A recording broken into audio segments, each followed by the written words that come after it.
Tara, tayo'y magluto ng sari-saring gulay, menu ng mga Ilonggo. Unahin natin sa, ano tawag dito, sitaw. So, ayan, sitaw. Ang hirap nga lang mag-video ng sitaw kasi ako lang mag-isa. So, ayan.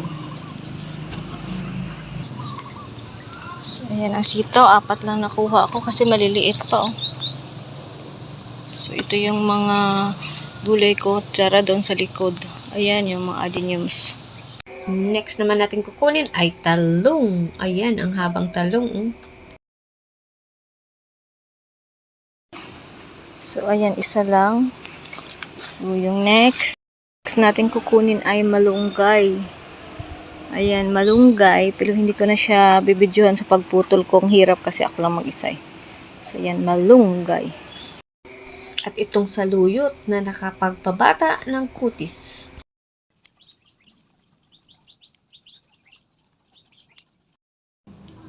So, ayan na guys, yung nakuha kong gulay sa aking halamanan, sa aking garden. Ayos na yan.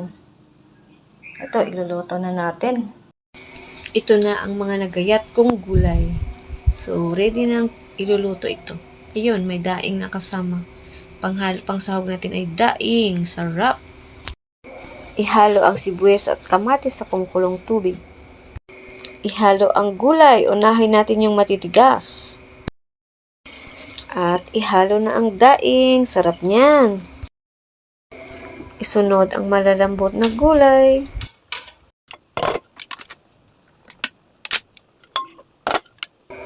Lagyan ng shrimp cubes. At lagyan ng asin, panimpla.